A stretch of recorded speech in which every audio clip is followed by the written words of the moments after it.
Arch Oboler's Plays.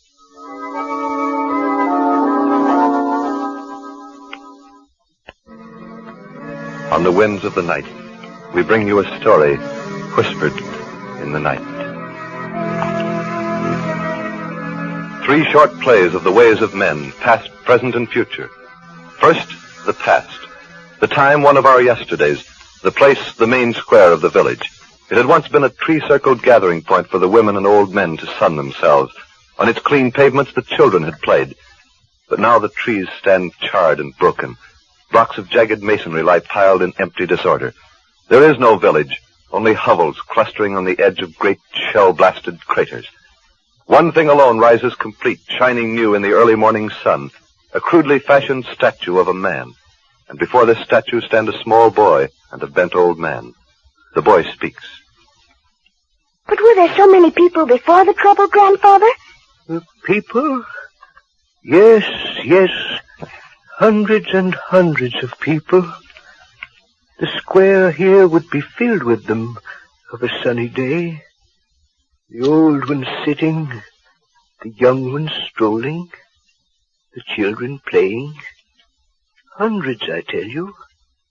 Hundreds. And were there many boys like me in the village then? Aye, that there were. Playing their games, marching around and around to the music of the band. Band? Aye, band. Before the trouble. The band that played and told our men they had to fight. Fight whom, Grandfather? Our enemies, of course. Kill or be killed, the poster said. March on the enemy for the glory of the eternal state. Oh, yes, that's what the posters said, all over the town.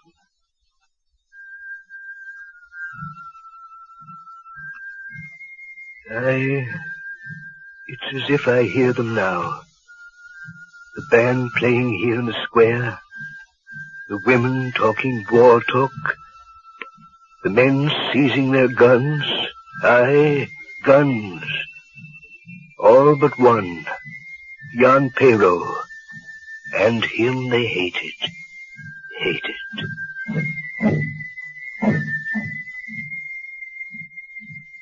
Orderly! Yes, Commandant. That confounded band. Shut the window. Yes, Commandant. Now then, young man, we will settle your case. I am waiting, Your Excellency. Speak only when I tell you to. As you say, Your Excellency. Your name? Jan Pero. Occupation? I am a farmer. My land is just beyond the furthest hill. Family? Wife and child. According to this report, you have refused to join the armies of the state. Is that true? I have never denied it. Then what they say is true. You are afraid to die. Give me a reason to die. Reason? Are you such a fool that you have not understood what even the children in the streets are saying? That even now our enemies prepare to crush us? That is what they say. Enemies! They must strike them down. They must attack for the glory of our homes and wives and children. It's such an old tune. Eh? My father, and his father before him, danced out his life to it. But our enemies prepare. They hate us. Men, women, and children. But why do our enemies hate us? Because... I'll tell you. Because of that great victory won in my father's time. And in that victory were sown the seeds of this new war you ask me to die in. Oh, don't you understand? Silence! Orderly! Where, Commandant? The Burgermeister. Send him in. One, Commandant. Your Excellency, I know I am only a farmer. No, but I won't listen to you, Jan Pero. I know your sort. Talk, until a man's head spins in the middle like a top. Burgermeister, Your Excellency. Come in, Burgermeister. Come in. Yes, Your Excellency. Whatever I can do for you. You can do nothing for me. Here is your Jan Pero. See that he listens to reason. I give you 2 minutes. Well, Jan. Burgermeister. Oh, you won't disgrace us, Jan. Why won't you listen to me? If we fight, There will be no victory. Oh, we'll win a glorious victory. I say win or lose, there will be no victory. The hatred fighting breeds does not die with a victory. It lives on in the hearts of the defeated. Protect your home and loved ones, Jan. But we have not been attacked. No, Burgermeister. Protect my son and my son's sons from dying. That's what I'll do. I will not fight. I will not fight. I will not fight.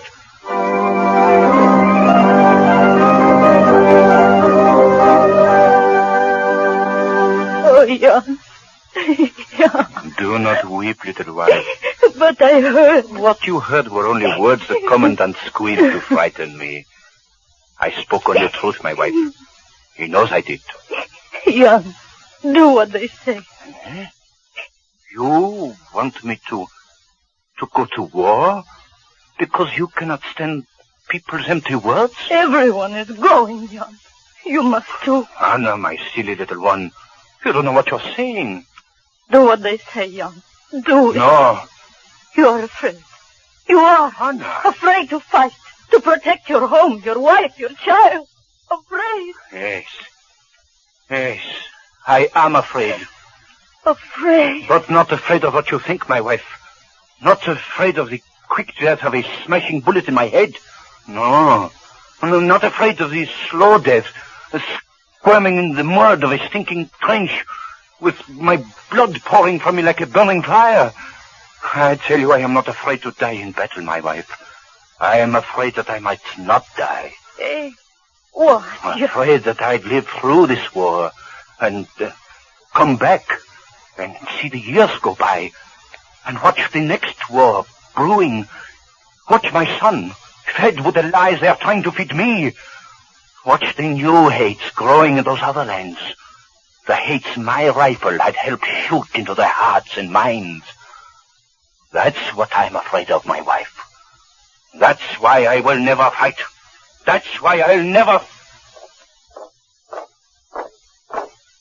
Jan, they're coming for you. Eh? For me? Oh, no. Jan Perrault. Eh? What? By order of the Emergency Military Tribunal, you are to be executed on the charge of high treason.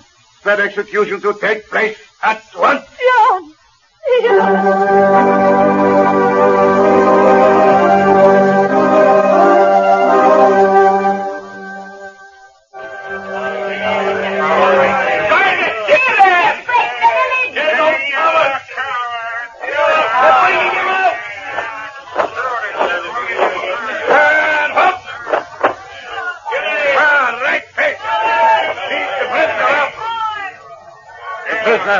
Commandant. Well, Jan Perrault, will you fight for peace and glory? You mean to shoot me? In 3 minutes by the clock. The wall behind me. Wall of my church. Blindfold the prisoner. No, wait. I want to see them.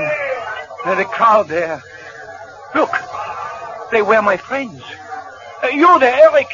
I see you. Why do you call me names? We were in school together. You were my friend. Please understand me. You there, Hans.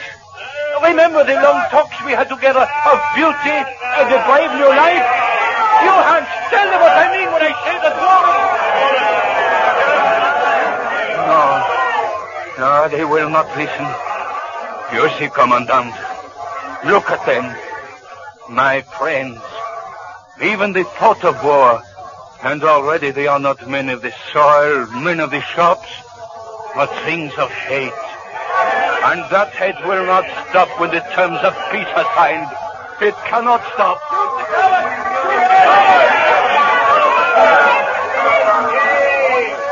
Your lamps! Squad ready! Hey, no! Another moment. Brothers of my village, listen to me. Before those bullets tear me open, listen to me. I have lived with you, worked with you, all the years of my life. And if my life is ending now, here among you, that is good. Better my blood soak into this, my native soil, than in another land. My blood that flows here, ends here. But yours, Yours will flow like a great river of hate, joining the hate of our fathers and our enemies, until it is a great sea, washing over all the world, blotting it out like a flood. Do not give your blood to that sea of hate, my countrymen. Do not fight, and there will be no war. Fight, and there will be no peace. For in the peace you dictate will be our children's war. And when that new war comes, it will rain from the sky, a great green chunky cloud. It will blot out the village. All men will grovel in burrows beneath the ground, with their women like hunted things. The great cities of men will crash. Wolves will howl among the broken things we call our glory. Violence breeds violence, my brothers. There can be no peace through war. There can be no peace through war. There can... And so he died, Jan Pero, many years ago. Died against a church wall that was dust long before the day of trouble. The day when all that he said came true, and the world went up in flames of hate. But the statue, Grandfather. This statue? Oh, yes. Frederick the Blind and I, we were the only men left in all the village. We made it with our own hands. Look close and read the words, my son. Read. It says, to the memory of Jan Pero, the bravest man in all the village.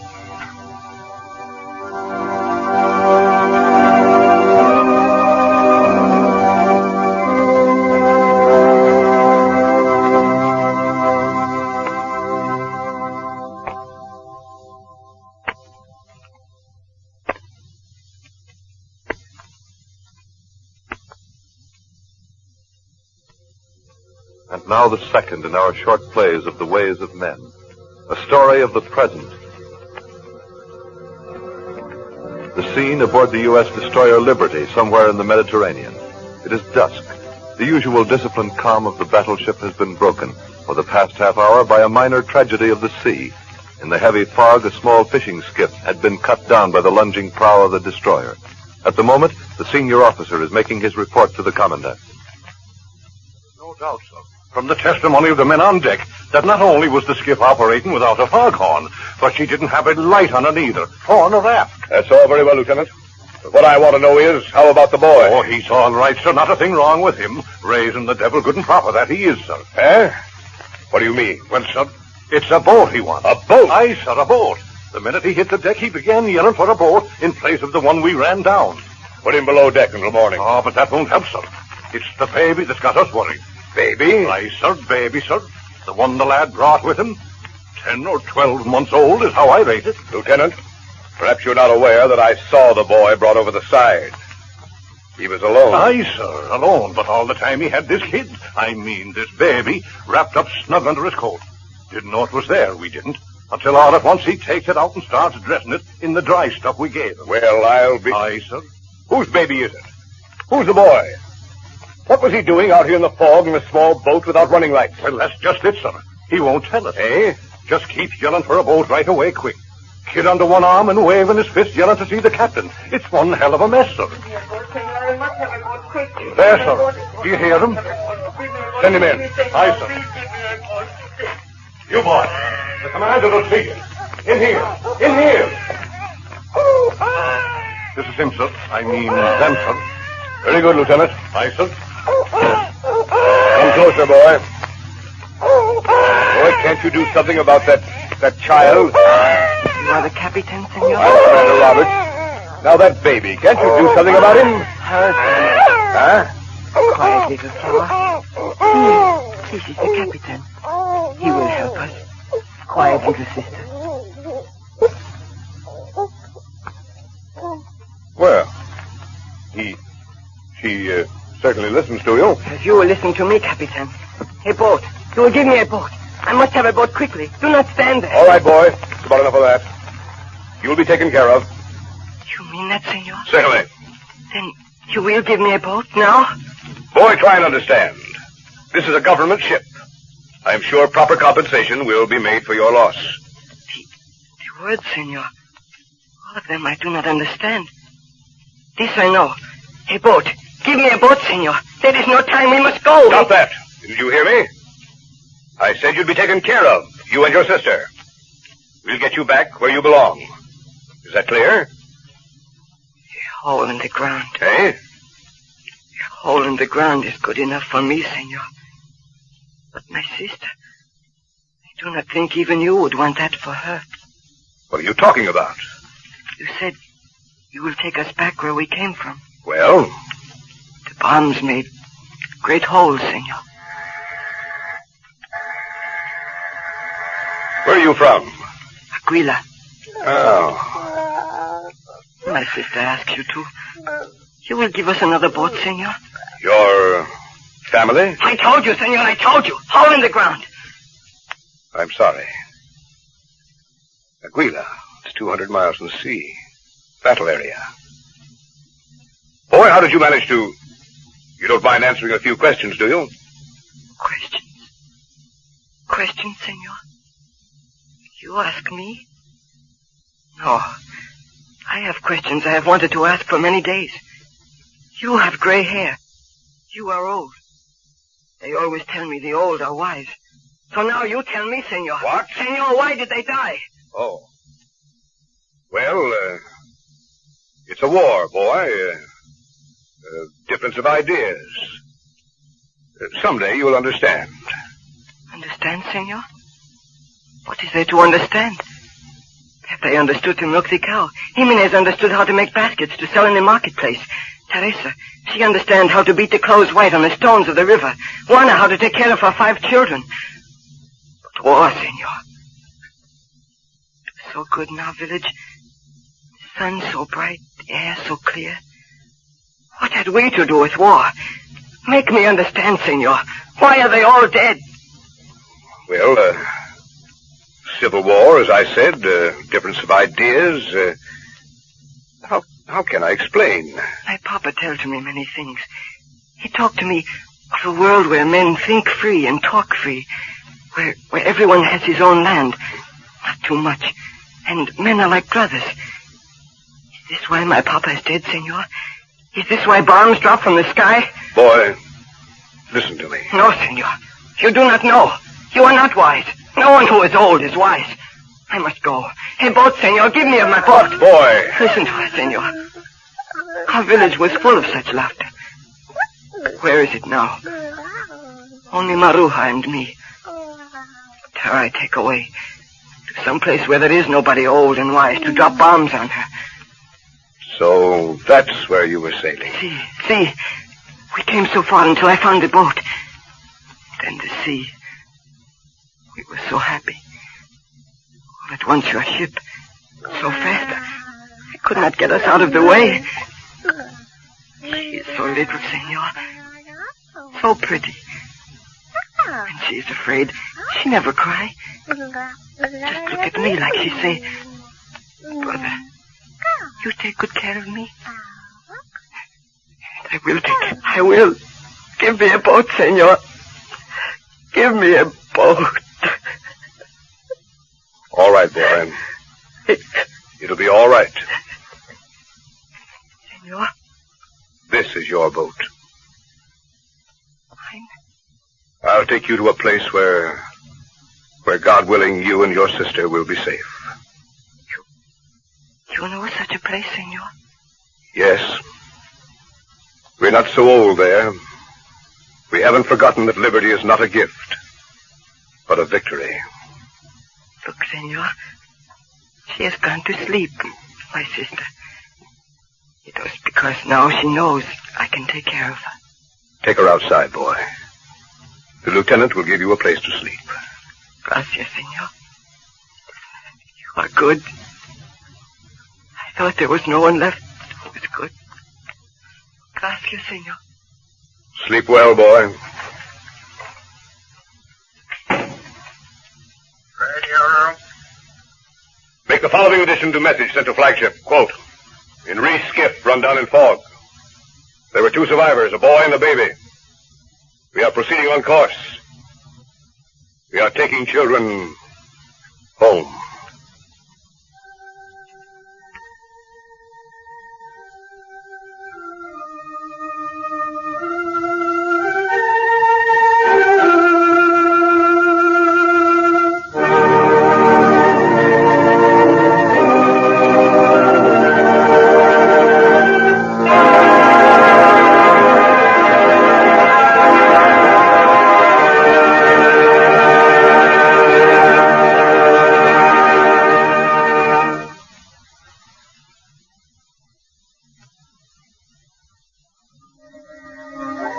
And now the third play. The time, 20,000 years from tomorrow.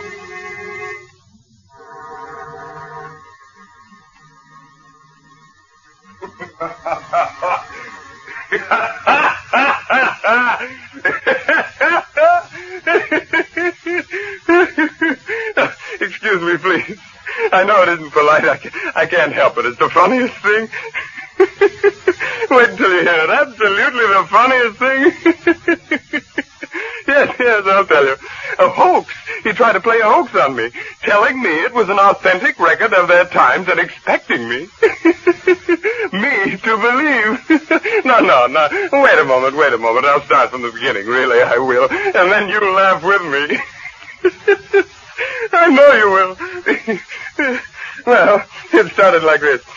An old man comes to my study a little while ago, a package under his arm, and he tells me he's a student of the past. Past master of the humbug, that's what he meant. Wait until you hear it.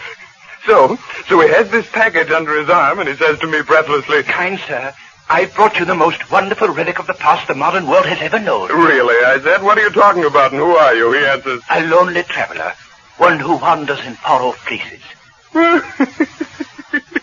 Far-off places. And that's what he told me. And so I said, and is this that you are bringing me from one of these far-off places? He nods his head like a strutting rooster. He says, Yes, indeed. You are the greatest living scholar of the history of the old world. So it is fitting that I bring this to you. Indeed, I said. And what have you got, and where did you find it? He says, I was walking through the mountains beneath which the great city once stood. Well, I said, well, he said, As you know, thousands of years ago, there was another civilization that reached great heights. Yes, I know, I said. Certainly you're not going to teach me history, my ancient friend. He said, Oh, no, indeed. I only meant to say what I found high in the mountain. It is a written record of that civilization, the first written record ever to be found. For a moment, I couldn't breathe. I just looked at him. I said, have you gone out of your head with age, old man? I just looked at him. I said, have you gone out of your head with age, old man? Nothing is left of that prehistoric time. First the sea covered them and the dark planet swung close and then the molten rock thrust up. It is only our theory that men had a civilization here before us. For answer, he tore the paper off the package. He said, Look, these papers. Reality, I tell you. High in the mountains inside a piece of alabaster that must have protected it from the ravages of time. Miraculously spewed up from the earth when the mountains rose up through the land. Look, sir, and read. A record of their times. A record of the ways of men 20,000 years before our civilization came into being. Yes, he said that. And I took the book, took it in my hand, and read. For a moment, I almost believed the fraud. Strange formations of letters and strange words and meanings, but clear enough to me. Clear enough. The cleverest fraud a faker ever tried to perpetrate.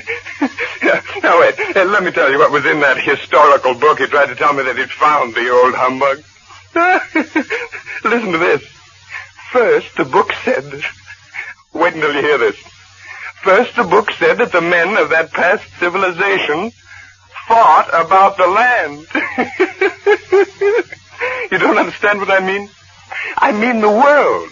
They fought each other, maimed each other, bled each other over who owned what pieces of the world. Did you ever hear such nonsense? They knew how large the world was, and they knew how many men were in it, But instead of dividing it up fairly, or all owning together as one, they fought each other. Yes, bloody wars for years and years. Did you ever hear such humbug history? And that isn't all. The book said that they fought each other over race. Yes, race. The book says the word means the difference between men. And then the book said that all men had the same origin. And yet, they killed each other over a difference they admitted didn't even exist. Oh, what a fraud, that book.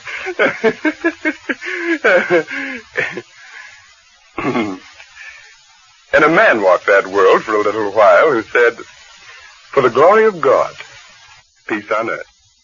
And he spoke truth. And men listened and said, "We believe." And then went out to murder with bright music playing. Music, I tell you. And then a little man arose who said, "For the glory of the state, war on earth," and he spoke lies.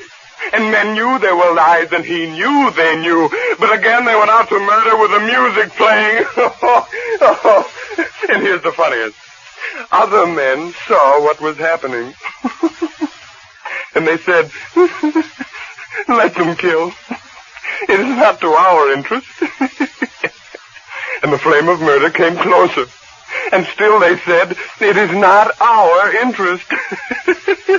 As if the house were afire, and they said, "We will not use water until we ourselves are burning." And here's the climax. The preposterous book said that these crazy people who filled the earth in those days had machines. Machines with which to fly through the air. Yes, really, through the air.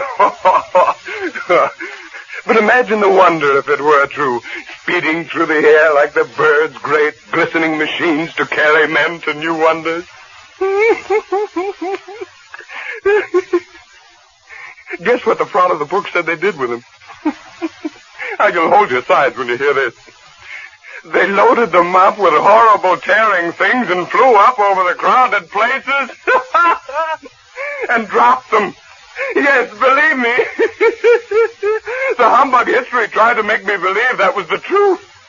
They struggled for centuries. Men studied, toiled, rivers of heartache, said the book, trying to make a healthier world for their children to live in.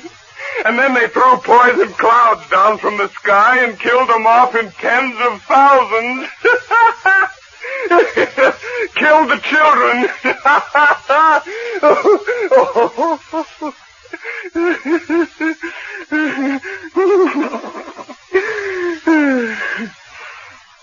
Isn't it all a joke?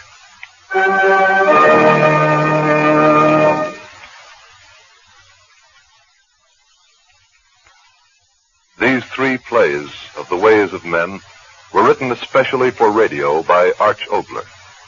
The first play, Memorium, featured Bill Johnstone. The second play, Soul Survivors, Jack Kelk and Ray Collins. And the last play, Humbug, featured Raymond Edward Johnson. Next week, we bring you Mr. Important, a sentimental fantasy with Mr. Martin Gable.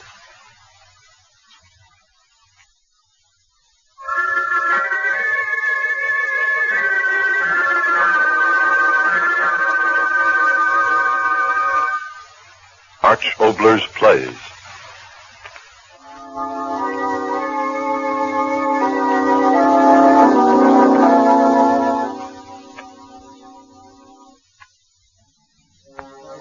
On the winds of the night, we bring you a story whispered in the night.